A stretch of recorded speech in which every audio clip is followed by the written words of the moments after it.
Hey, Richard. Yeah, buddy. Guess what time it is now? Time to get out of the cold and hit Orlando for Dev Intersection? What?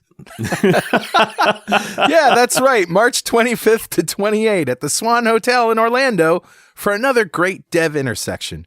All your favorites are going to be there, including Scott Guthrie and Scott Hanselman. Ah, the greater and lesser Scott. Yes. And if SQL is your thing, Paul Randall and Kim Tripp are, as usual, running an awesome set of SQL sessions. And this year at Dev Intersection, we have a special emphasis on new artificial intelligence technologies, including deep learning, cognitive services, and more. And of course, all the latest web tech, Angular, C#, Visual Studio, all your favorites. So go to devint.netrocks.com right now and register. Sign up for a workshop as well, and you'll get some cool hardware. We'll see you there.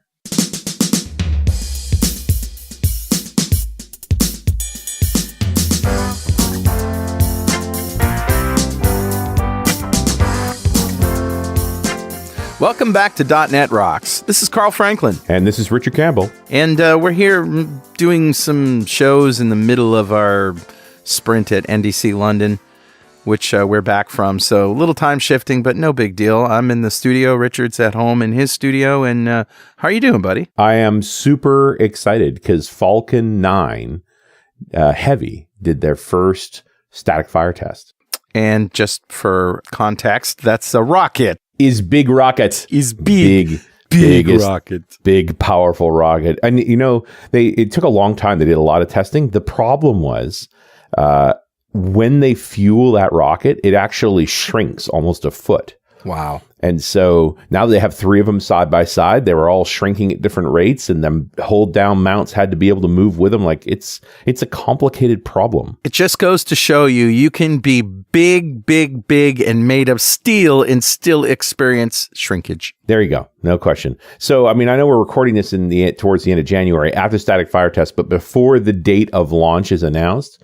But I'm pretty much committed to this idea that if there is any way I am flying down to Florida to see that thing fly. Wow. I got to see it in person. That'll be fun. I don't know that it's going to make it. And then, you know, that's a hell of a firework if it doesn't make it. Maybe I'll join you. It'll be something, fun. Man. Well, as soon as we have a date, I'm going to get viewer tickets and grab an airfare and go. Because it's something to see. You know, I missed the Geek Out stuff. We're going to do another one. We just decided in March. And because you've been busy with the history of .NET and all that stuff. Been working on the book. But I got to tell you something. I've got 3 Better Know frameworks for Geek Outs ready to go. And I've been up, have you? Yeah, I've been chomping at the bit because I just want to share them. But I think I'll try. I see if we can maintain a cadence of maybe every other month. And so that, you know, keep the people cared for and keep my chops sharp because I'm still collecting all the notes. So just the stack's only getting deeper. And so maybe the March show will be about Falcon Heavy. Who knows? Who knows? Figure it out. That'd be fun. Awesome. All right. Well, let's roll the crazy music for Better Know a Framework.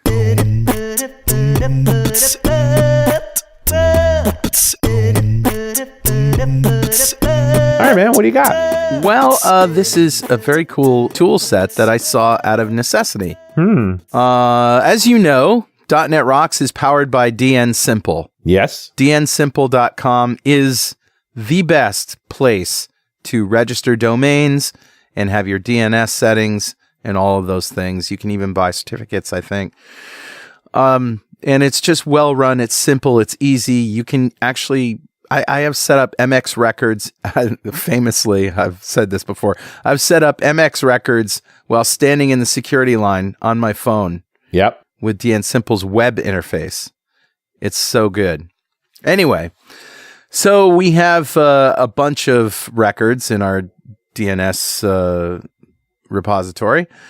And there comes a time when we're going to be upgrading a virtual machine that has a few critical pieces of infrastructure on it. And there's, I don't know, dozen websites that all have names pointing to that Azure VM. Right.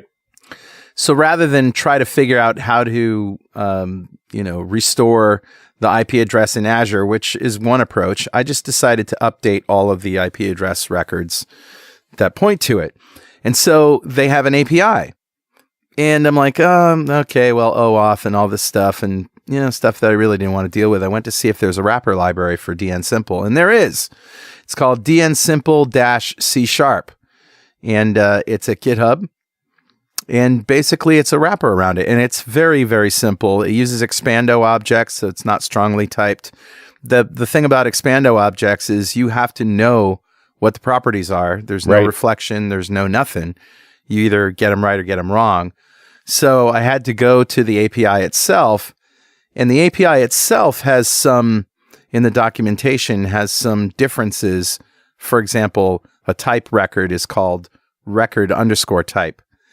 And the only way I found that was by using the API and going down into the tool and just getting the JSON and looking at the JSON and saying, well, that's the name of it. So that was a little bit of a pain. But if you know what the fields are on the objects that it contains by looking at the API, you'll be fine.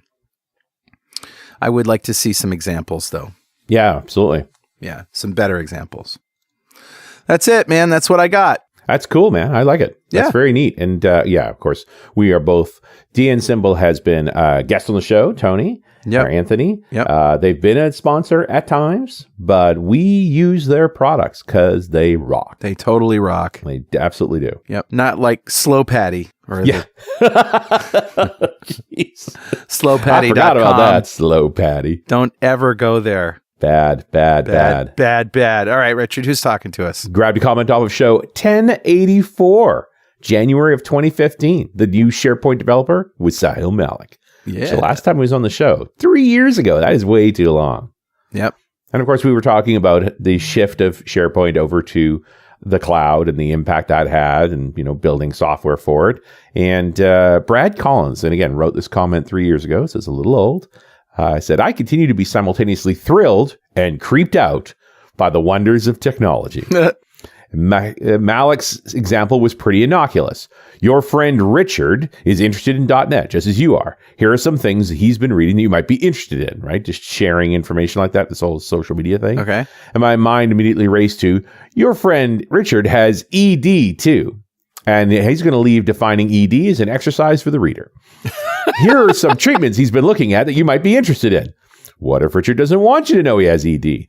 What if you don't want to know that Richard has ED? I clearly don't. And of course, what if you don't want him to know you have ED? Because it stands to reason that if you now know that Richard has ED, then he probably knows that you know. And I think the psychological technical term that we're all feeling right now is ew. And then in parentheses says, all Richards appearing in this example are fictitious. Any resemblance to real Richards living, dead, or hosting any podcast, hypothetical or actual, is purely coincidental. That's awesome. Dude, got to send him a mug. Like, that done. Yeah. Because there is a conversation that continues on from there, which is this when you get past the funny into this whole, well, I would presume there'd be some privacy around this, that you could select what you would do. And he went on to say, you'd think there'd be sensible defaults, but Facebook has clearly demonstrated that this is not true. That the default is public and most people never get past the defaults. Yeah. So now the fictitious Richards ED is out in the world. How about that? Yeah. So, and then I think it's a super salient point as we dive into this about the accepting the ability of people to actually manage their privacy, and that there is I think a moral responsibility to any application provider or any developer building this stuff to sort of think through what are the defaults, because that's what's actually going to happen, and how much trouble or pain is that going to cause along the way. I actually, when I post something that I only want friends to see on Facebook or in email or anything like that, I specifically say, right, as the first line, this is for friends only, please don't share. Right. That's just something you have to do in today's world. Well, yeah, that doesn't guarantee results. No, and I've actually modified my defaults to do more restrictions. Like, there's things you can do. I just think it's beyond the average person. So as a developer, we just have to presume that the defaults are what's going to happen. So you better, have a clear conscience on what those defaults are. Don't try and offset the blame. Well, they didn't read the fine print, so it's their fault. Yeah, not good enough. So Brad, thanks for the hilarious as well as insightful comment, a .NET Rocks mug is on its way to you. And if you'd like a .NET Rocks mug, write a comment on the website at .NETRocks.com or via any of our social media, because we publish every show to Facebook and Google+. And if you comment there and we read it on the show, we'll send you a mug. And definitely follow us on Twitter. He's at Rich Campbell. I'm at Carl Franklin. Send us a tweet. We retweet them with the comment, "This person has ED." I don't think that's true. Pretty sure we won't. Well, I can't comment then. Hey, I will. I haven't announced you yet. Yeah, you're not in this yet. I will admit that since I turned 50, it seems like all of the ads on YouTube for me are now Cialis. I don't know why. It just happened. Huh. I think I shifted into a new demographic with the Magic 5. I'm surprised you admitted that, Richard. I'm just saying, right? That's what's happened. Richard has ED. I did not say that. I now said we know. I am now being advertised to.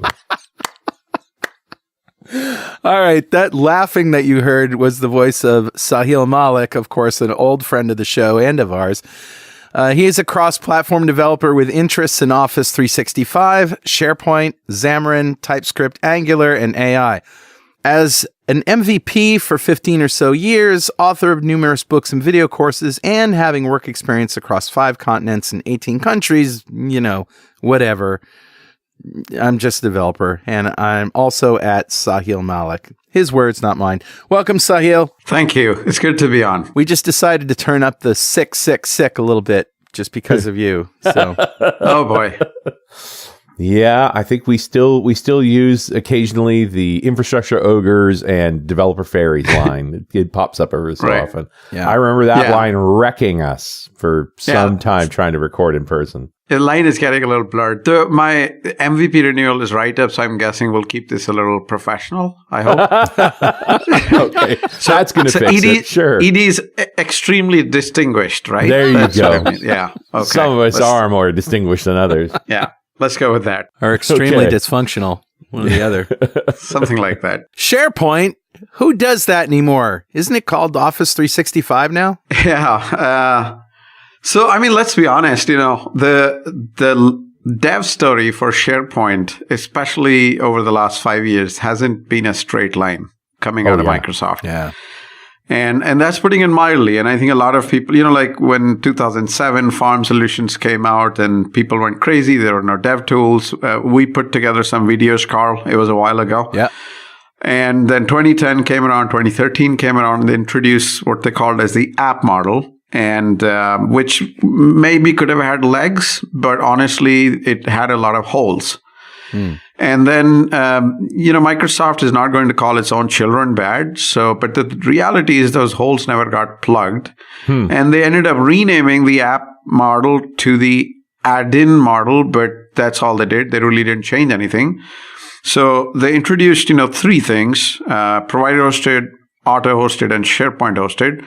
Auto-hosted died before it ever made out of beta. SharePoint-hosted kind of sucks. And provider-hosted still has some value. Okay. Now, my words, not Microsoft. They will, but we can go deeper into why I feel SharePoint-hosted apps are not great. But now they've come out with this SharePoint framework thing. And right when, people have gotten completely jaded with their changing directions and all of that, I think today, I would say Office 365, not just SharePoint. The dev story around Office 365 is finally pretty good. What? Yeah. Good? I'd say so. I'd venture to say so. Wow. Yeah. And I would just, say there are 3 things that you need to learn. Number one is, you still need to learn provider-hosted apps. Old technology, but it's still around. And it has some uses. Mm-hmm. The second is Microsoft Graph.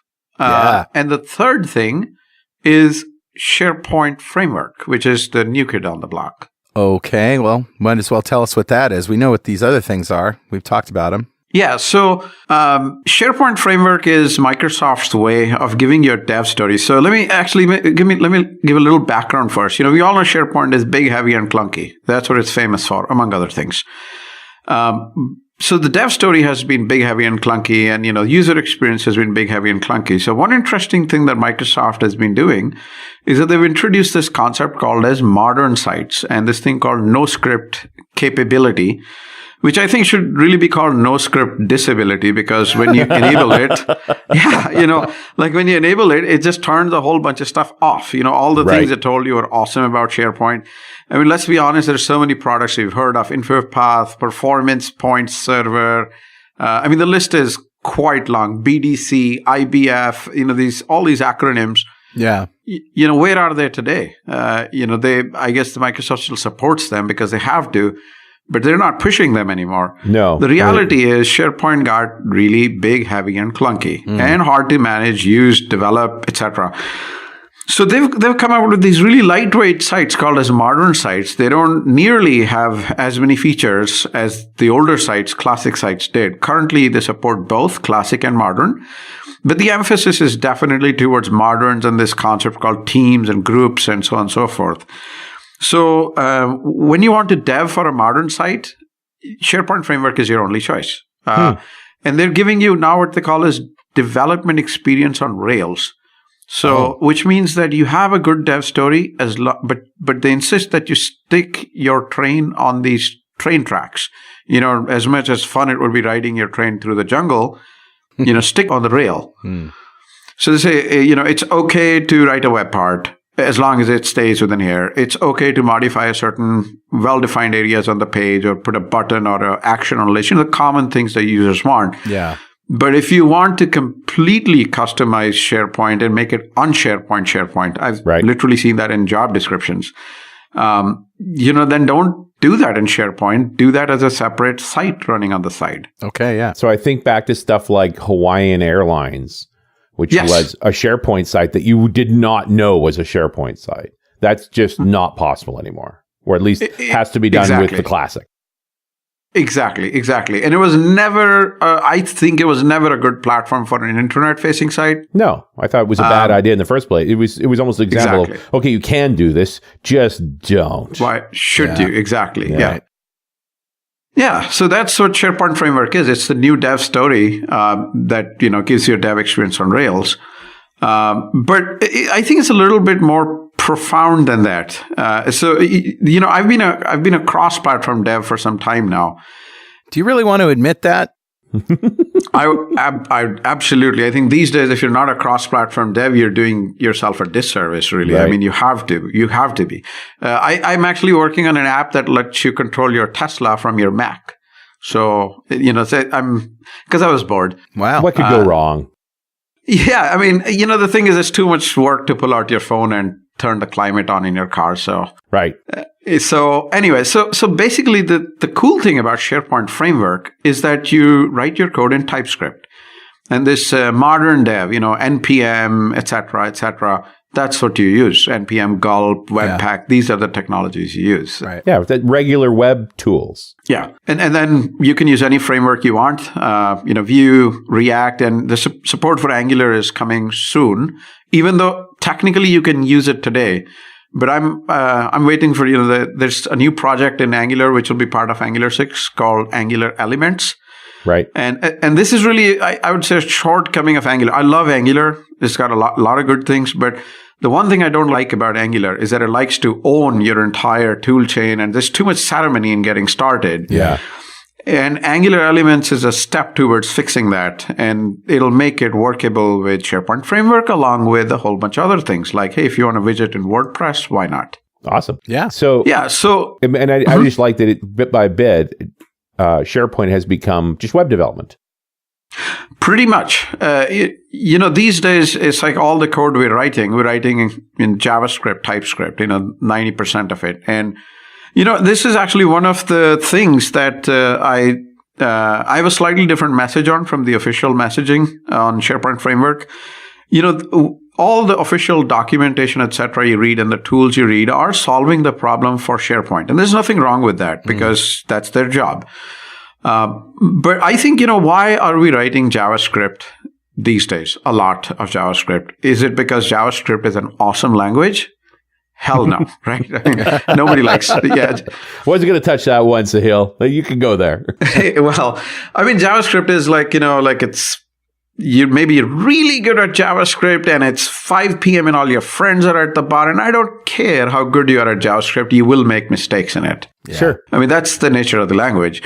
And TypeScript makes it better. But one of the main reason we're writing JavaScript is because it runs everywhere. Right. With the same app, and a lot of big companies are using this technique.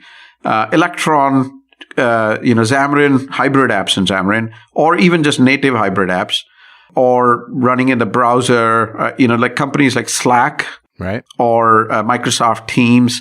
Somebody wrote a port of VS Code running in a browser, and Angular.io. Yeah, this is really cool. So Angular.io now uses all their code demos. They launch in an online hosted version of VS Code. It runs right in your browser. That's really cool, actually. Well, in the end, it's JavaScript under the hood, isn't it? Exactly. Yeah. Are you talking about StackBlitz? Yes, that's the one I'm talking about. Exactly. Okay. So, but it's cool that, people can do all this with this platform. And a lot of applications we use, and I tell people, did you know this was a hybrid app? And we're like, no way. So like iMessage on your iPhone is a hybrid app. Really? Yeah. And people are like, no. Yeah, because all those, sparkly things as smileys, etc., that show up the stickers. Yeah, that's the right word. They couldn't do that in native. You just download something out of the web and there's animated GIFs that show up in there. It has to be hybrid. The App Store on iOS is hybrid underneath the scenes. And they just revised their website, the iTunes preview, to make it look like the App Store. Well, how could they do that? Slack. How is it that Slack looks exactly the same on every platform you care about? Yeah. Do they have a bunch of really talented programmers with awesome communication skills? We know that's not going to happen. So they're reusing their code base, and I think it's a paradigm shift. It's really and a lot of people say that native is faster. Newsflash, no, it isn't. I mean, these days the browsers. JavaScript engines are so well optimized that depending on what you're doing, it's really a toss-up. It's fast enough. And Sahil, give us 1 minute here for this very important message. When you're building an application, you need it to be fast, secure, and always evolving.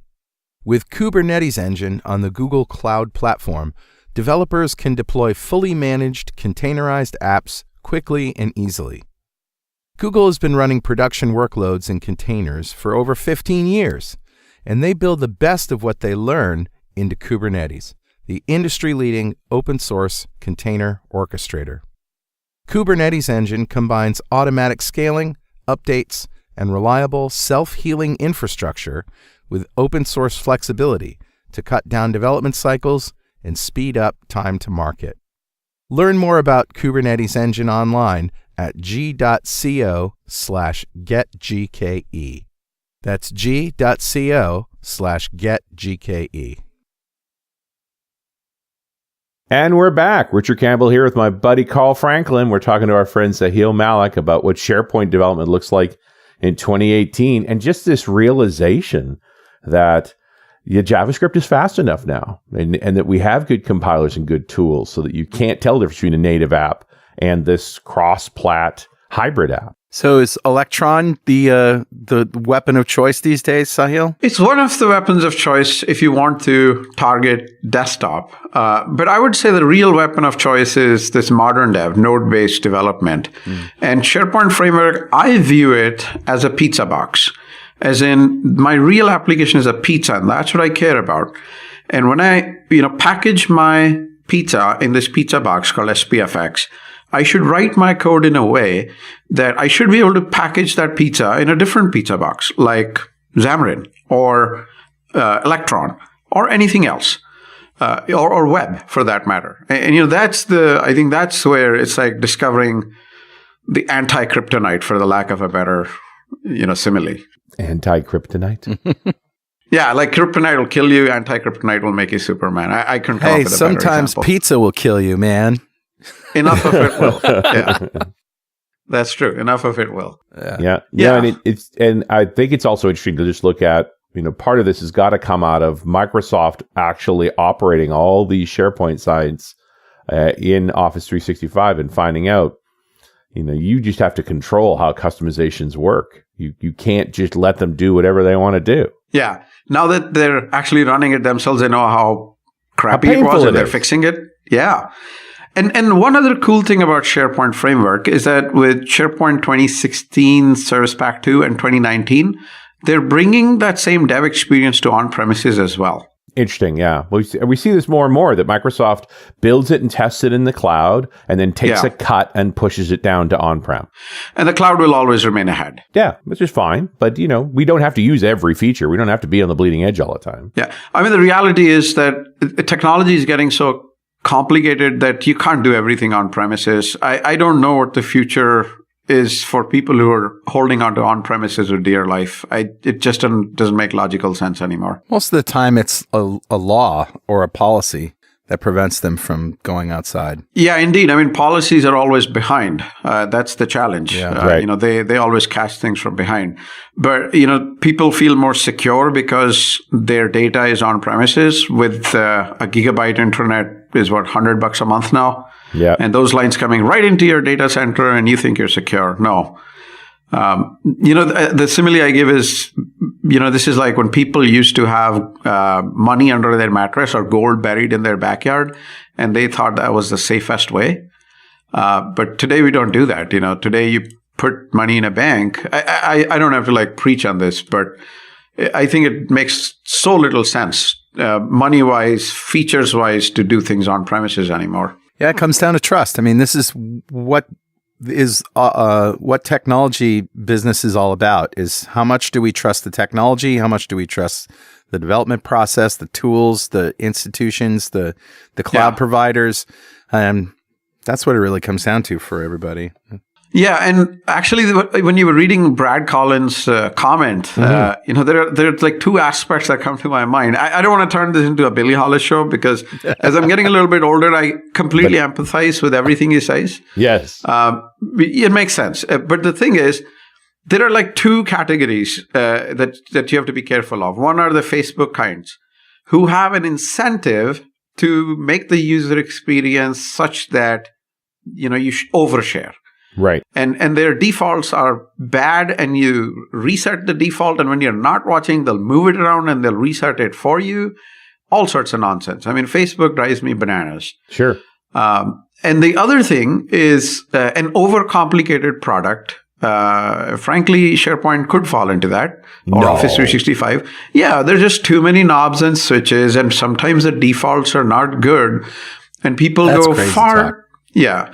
There's a product in SharePoint called Planner, a good product. But the problem is that whenever you create a new plan, it creates a team behind the scenes, which is backed by an Azure AD group. And Azure AD group names have to be unique. And they could also be synced from your local AD. So if you are creating a plan for your finance department, logically you'd say finance, and now you have a clash of name. And for end users, it's like, oh, why can't I use this name? I should be able to create a plan. Or for that matter, if you first create the plan and now the Azure AD sync fails. So it's just things that sometimes are not very well thought through, and they're rolled out sometimes. Right. So there's a lot of that too. What do you do? And I don't know if you still have any sites where of SharePoint from an older version with that sort of unique SharePoint development model that's just not going to migrate to SharePoint Online or to these contemporary models. What's the solution there? Do you have to re-engineer it? A lot of solutions will not migrate, unfortunately. Farm solutions, forget it. And reality is a lot of stuff on premises was farm solutions. Also, a lot of things like sandbox solutions are also frowned upon now. So that is also where there was a lot of investment. That's not going to migrate over. Right. Provider-hosted apps that are quite different between on-premises and the cloud, they're probably also not going to migrate over. Mm-hmm. So if you have out-of-the-box collaboration, I would say, yeah, that'll migrate. And there are tools that help you migrate those simple scenarios. So that is why actually customers these days are like, we don't want to build in SharePoint. We want to build side by side with Office 365. Right. And, dev in whatever platform you want. And that is where the Microsoft Graph is incredibly powerful. Huge. And you can shift an on-premises SharePoint site onto Azure. You're just moving it into VMs, right? So yeah, and you can have the sign-on experience with Azure AD, right. And you can have a side-by-side Office 365 tenancy, because Office 365 is the yellow and Azure AD is the white of an egg. So you have to go through. So you're going to get the white with the yellow. So, you could have a second yoke, so to say, which is SharePoint on-prem running in Azure. Right. And then they could coexist. I mean, that's totally a valid approach too. Yeah. You'll just be paying a lot more on licensing that way, but it's totally valid as a good transition. But it's probably still cheaper than what it's going to take to re-engineer everything. Oh, absolutely. And over time, solutions will die or will be re-engineered to take, make better use of the facilities that you have in the cloud. So that's where it's going to go. Yeah. Hey, Richard. Yeah, buddy. Guess what time it is now? Must be that happy time again. Yeah, it's time for me to ask Sahil, hey, what the heck is Azure ED? And does Richard know about it? Azure ED. Oh, boy. Oh, boy. It's actually time to give away a D-Experience subscription to one lucky member of the .NET Rocks fan club. Become a UI superhero with DevExpress UI controls and libraries, and deliver elegant .NET solutions that address customer needs today, and leverage your existing knowledge to build next-generation touch-enabled solutions for tomorrow. Whether it's an Office-inspired application or a data-centric analytics dashboard, DevExpress Universal ships with everything you'll need to build your best without limits or compromise. And check out their DevExtreme React Grid, built from the ground up to fully support all the cool features that come with React, like the virtual DOM and state controllers. It supports master detail, sorting, grouping, paging, and editing. You can check it out and test it for free on GitHub. But learn more and download your free 30-day trial of DevExpress Universal at devexpress.com/superhero. Well, all right, buddy. Who's our winner? Today's winner is Tom Zaratka. Congratulations, Tom. Yeah. Golf clap for you, sir. Golf clap for Tom. He just won the D-Experience subscription, a big pile of awesome from our friends at DevExpress, just for being a member of the .NET Rocks fan club. And if you don't know what that is, go to .NETRocks.com, click on the big Get Free Stuff button, answer a few questions, and join the fan club. We have thousands of members all over the world, and every show we like to give away stuff from our sponsors. And every December, we give away a $5,000 technology shopping spree to one lucky member of the fan club. But you got to sign up to win. All right, Sahil, you haven't done this in a while, but it's your turn. If you had $5,000 to spend on technology, what would you buy? Cool. Tech these days, I have to say, it's getting a little boring. There's nothing new out there that's exciting. So I thought very hard about this question. So since we all have a monitor fetish, I'll just describe what my dev setup is, and if I had 5,000, would I do it again? So let me take that approach on it. So I am using TVs as monitors. And the thing is, the display panels in these newest TVs have gotten so good that I see no need to buy a monitor anymore, not to mention the TVs are cheaper.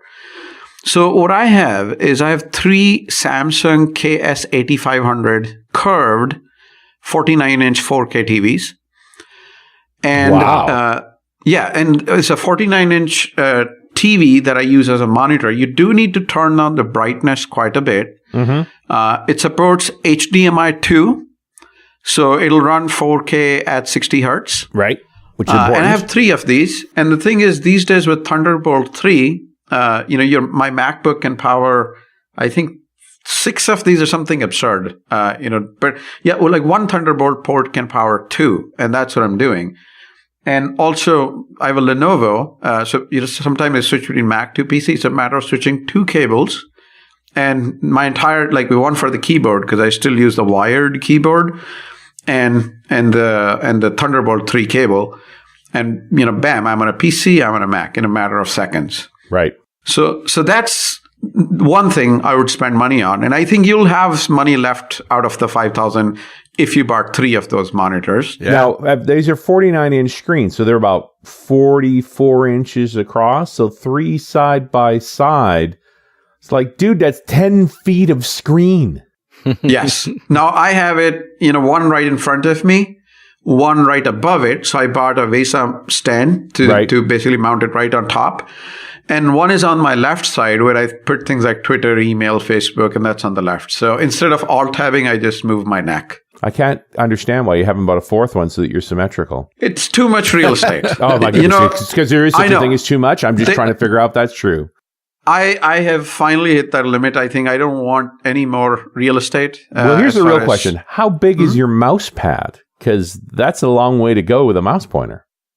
I don't have a mouse pad. I just use the desk, and it works fine. I mean, frequent. Like, say if I'm going all the way from left to the right, I have to lift the mouse once. But the reality is, mostly just use the keyboard to move windows around and all that. So I just switched to a roller ball so I could go viz, viz, viz, viz to get all you over. You can do that, or trackpad. But that hasn't been an issue. The issue that I'll say has been is that, when I'm looking at the monitor, my peripheral vision isn't that good, that the leftmost edge, I can't really see it on the other monitor. On the front monitor, I totally can. But that's okay. That's where passive information lives, like mail, Twitter, and all of that. That goes over there. So this is, I think it's been a good investment, and the picture quality is just phenomenal. And the boost to productivity is just ridiculous. And you don't need to do that scaling, just run everything in 4K 100%, and it looks amazing. Great for programming. And of the money that's left, I would say I bought a standing desk, and I bought a good standing desk. And I think that's been a good investment. And the third thing, you remember Zoom It on Windows, like Mark Russinovich? Yeah. So I used to miss Zoom It a lot on Mac, so I wrote it. You wrote Zoom It for the Mac? Yeah, I wrote Zoom It for Mac. So it's on the Mac App Store. It's called Zoomer. And, when the show comes out, I'll make it free for a week so everybody can get their hands on it. Yep. But yeah, so that's another, nice thing to have is, when presenting or sharing screens, it's really nice to be able to just zoom in and just draw on the screen rather than, it's hard to convey your point otherwise. Absolutely. Yeah. Good gear, man. And I'm with you. I don't know that I want screens quite that big, said the guy sitting in front of the 43-inch 4K. But I think it's smart to think about the thing you look at every day, and that absolutely, and that more screen space does equate more productivity. Yes, but I wouldn't go more than 49 because then you start seeing pixelation. Anything beyond that, right? But at 49, it is crisp and crystal clear. This is so beautiful. Yeah, at 4K. My 43 at 4K, I don't have to zoom it. It's 100%, and it's nice. But you're right. The text is a bit fine. I bet at 49, just a little bit extra. Your fonts are a decent size for these aging eyes. But so far, I have not needed to scale stuff. I'm glad you brought that up. So the other advantage of 49-inch is that now I can sit back and keep my posture correct. Right. And my neck doesn't bend down to look at the monitor all day. All right. Yeah. You really kind of sit back with a monitor that big. Yeah. And then you can also make the font size a little bit bigger, take your glasses off, and just work like you used to when you were 19 years old. and being able to pop a 4K YouTube video, which they're really, some of them are quite stunning, and actually see it in full resolution. Yeah. Like that's cool. That's the downside. You waste too much time on YouTube with these. With these big screens. I get it. Yeah. So that's basically what I'd, as far as gear, other than, the HomePod, Apple Watch, his new iPhone X, not interested. Sorry. Yeah, no thanks. Don't need to be in that Apple ecosystem. I'm perfectly happy to. Even otherwise, I mean, all the new tech coming out, the Alexa, the home automation, I'd be willing to bet people have wasted more time troubleshooting and setting up these home automation things than they've actually saved time using them. Well, sure. You call it waste. I call it a fine afternoon of frustration. Yeah. So, but there's some value in those. Like I have a camera in front of my house. If somebody drops a package, I get a push notification. There's some value there. Sure. But, things like, Alexa, what's the weather today? Oh, how many times do I need to, it's not there yet. And Apple Watch, personally, I'm waiting for the Apple Ring because pulling out the phone is, looking at your wrist is just way too much work. Just too much work. Yeah, no. So inject it directly to my eyeball, please. Right. Yeah. Alexa, so please dump the hot water on the person standing in front of the door right now. Right. That would be nice. Yeah. But the other thing is that I've had this itch where I want to live in an eco-friendly manner. Drive an electric car, insulate the house, change your lifestyle a little bit. And those sorts of improvements is another thing that I've been geeking out a lot on lately. And that's also very, very cool. That's a good way to spend money because eventually it'll put more money in your pocket and it's good for the planet. Theoretically, yeah. Sahil, are there a lot of new projects being done with SharePoint? Or do you think that that it's run its course for new projects? Are we on Office 365 now? I would say Office 365 more than SharePoint. Office 365 is becoming their base layer. Like, everybody had Windows. Yeah. So everyone is going to have Office 365. It's almost getting to that point. And these days when people write products or, it's a good idea. If they're making investments, they should think Office 365 and not just SharePoint. Keep it out of the box and, have a little bit of dev here and there. But remember that pizza box analogy. Focus on your pizza. And SharePoint is a pizza box, and it's okay to package it there, but don't let that drive your product. It's also where Microsoft's putting their money, right? You don't hear about a new version of on-premise Office, really. Although didn't they announce a SharePoint 2019? They did. But all the new features, the delves and the graphs and all that stuff, it's all only in the cloud. I think some of that will come on premises in a very pared down manner, but it'll still have some connection to Azure AD. But again, the reality is that, when with these new technologies, you just authenticate with Azure AD and any platform, and you can get Office 365 functionality plus other functionalities. It's just Web APIs registered in the cloud. That's what MS Graph is. Right. So even your on-premises ERP system can live side by side with MS Graph. And then you put together, say, your calendar information with a travel expense app that runs on your phone. It's very, very powerful. Yeah, sure. Does Azure Logic Apps come into play with Microsoft Graph? Yeah, so certainly Logic Apps can call Microsoft Graph, and they have a product called Microsoft Flow, which is, I don't want to call it a subset of Logic Apps, but it's sort of the same thing, but more of an Office 365 flavor. But a Microsoft Flow can call Azure Logic Apps, and Logic Apps can call Flow. So that's there. And yes, they can call MS Graph because guess what? Calling MS Graph is a matter of calling a web API. Right. So if you can call a REST API, bingo, you're there. The challenge, of course, is authentication and things like passing the user identity. So, Carl, if you set up an MS Flow and, 3 months later, can we query under your credentials? Yeah. These are challenges that needs to be solved, and they're all solvable, but that's where the complexity comes in. And speaking of complexity, just microservices in general, when you have all these things that have cause and effects and talk to each other, and very easy to lose control of the process in the big picture, right? How easy is it to make a Rube Goldberg machine these days with all these things? And then when something goes wrong, how do you debug that kind of stuff? This is a very good question. And, the one thing that always wins in the long run is simplicity. Sure. The best code you write is the code you don't have to write. And I think there is a tendency in a lot of us to over-engineer their system. And the only solution I have to that problem is don't over-engineer it. Don't make a Rube Goldberg. You won't be able to control it. Yeah. And then now you're stuck with another problem in this cloud world, where if you create this machine, it's costing you and you're afraid of turning it off. Right. Yeah. Because you do pay every month for it. So you kind of know when you're, the cost of something. It's not just there. Yeah. And, like with the serverless computing and things like Docker, Kubernetes, they are driving the cost down to host quite a bit. Mm-hmm. Yeah. But the cost to dev and maintain is still there. You still need developers and, ogres and fairies to take care of this. and that's always, that cost is, I would argue that cost is even going up because, frankly, the skills to find all of that are hard to find because technology is moving so fast. Mm.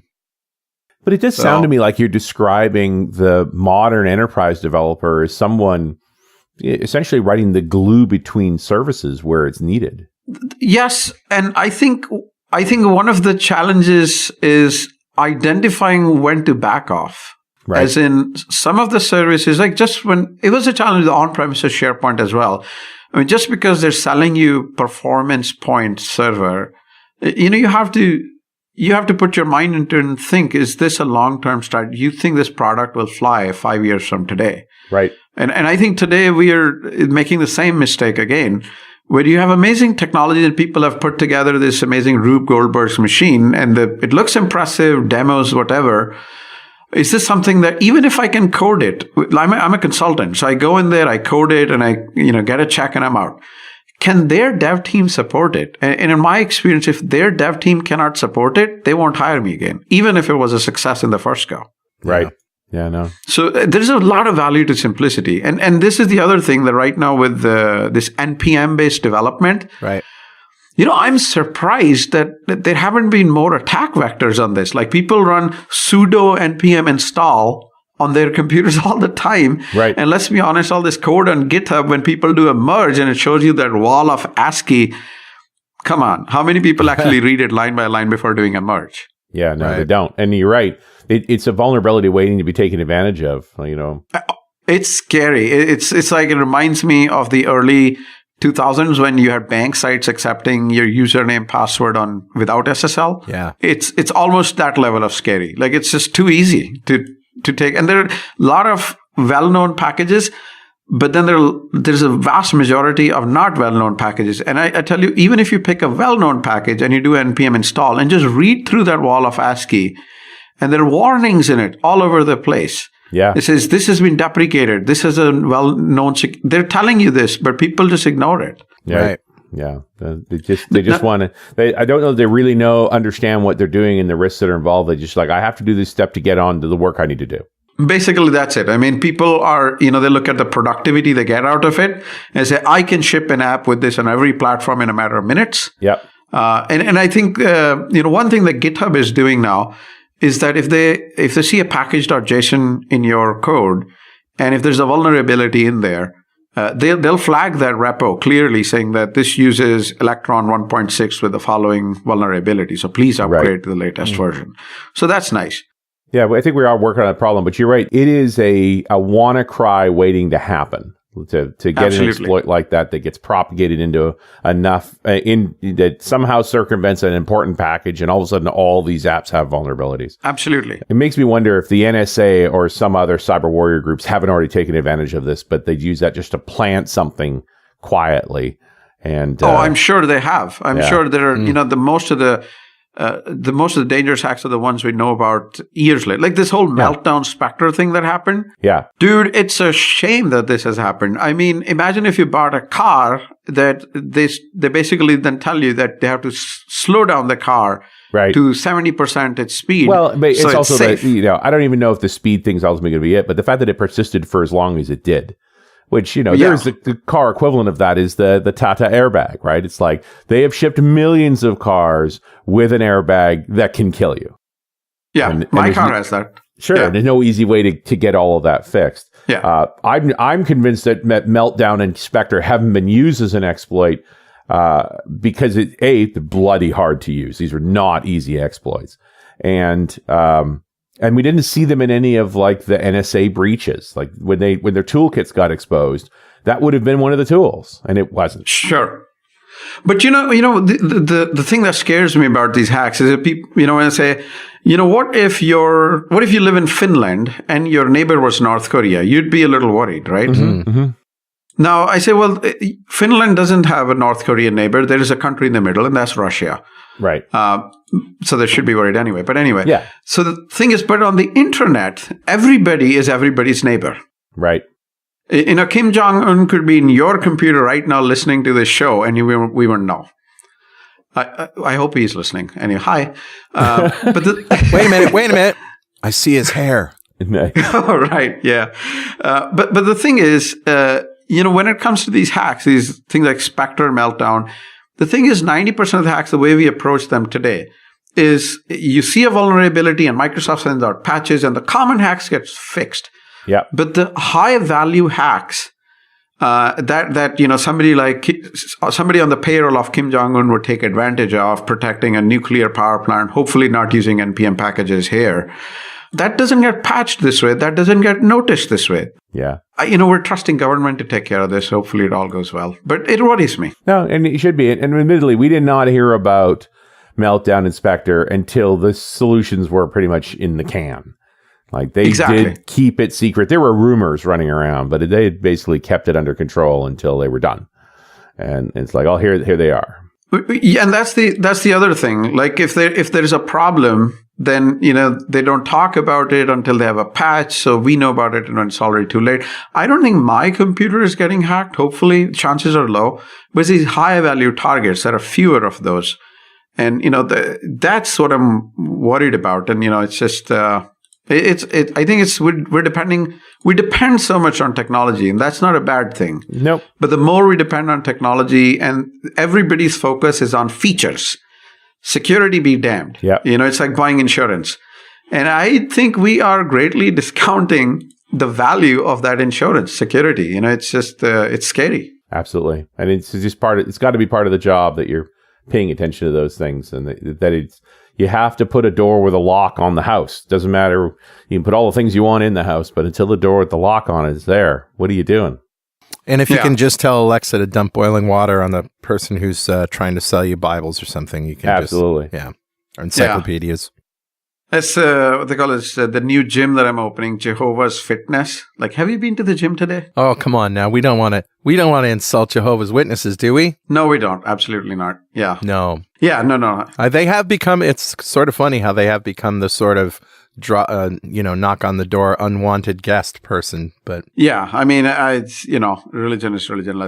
Religion and politics and sports, those three things, no matter what your stance is, you're going to get in a fight. That's what Mondays is for. Oh, right. Okay. Yeah. We leave it for that. Exactly. Sahil, what are you doing next? What's next for you? I am actually avoiding conferences. I think I've been traveling a lot, and I want to cut down on travel if I can help it. There's still going to be travel and all that, but I am probably going to be doing a lot of online presence stuff. And one of my hot buttons lately is this whole AI thing that Microsoft is doing. Right. COG services, BART framework, machine learning. These are incredibly impressive. Yeah. I'm just floored by the capabilities that they already have. Yeah. I think they're not marketing it well enough. No, I tend to agree. And I think it's still too steep a hill to climb for most people. The tooling, the explanations. Compared to everything else, it's so easy. Yeah, but the COG services is a matter of calling a REST API. Right. Yeah. And the thing is, where it gets complicated is, like they have these models, pre-built models, like celebrities. They show a picture of Isaac Newton. It tells you it's Isaac Newton. Yeah. But where it gets complicated, where you start building your custom models, for instance, and even that is getting easier now. Yep. But then things like exporting that model for offline use, and that is a hard challenge because right now, that's in a very limited ability. I think it's coming. Yeah. There's just like one GitHub project that allows it's Xcode based project. But like a simple thing, like if you want to write an iOS app on an iPad which does handwriting recognition, the user experience between issuing a post request to an API to do handwriting recognition versus doing it offline, it's immense. And I think it's going to improve. But, it still has some ways to go. For sure. But I just find it amazing that you show it a picture and it tells you that I see in this picture there's a dog sitting on green grass or there is a train running by a body of water. I'm just, wow, how do you know this? It's pretty cool. Magic. Yeah. All right, man. Thanks a lot for dropping in, Sahil. And don't be a stranger. We haven't talked to you in a long time. Too long, Thank man. you. It's been a pleasure. Yeah. Happy to be on. Thank you very much. I follow your every single show still. That's great. Appreciate it. All right. It's good stuff. Thanks again, Sahil. And we'll see you next time on .NET Rocks.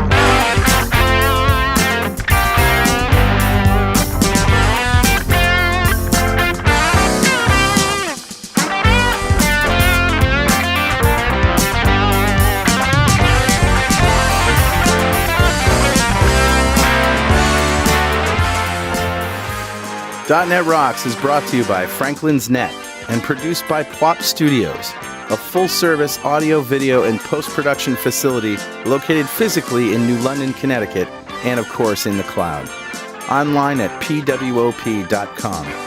Visit our website at dotnetrocks.com for RSS feeds, downloads, mobile apps, comments, and access to the full archives going back to show number 1, recorded in September 2002. And make sure you check out our sponsors. They keep us in business. Now go write some code. See you next time. Got transmitter banned by the FCC. Yes, I'm a toy boy. Life is hard.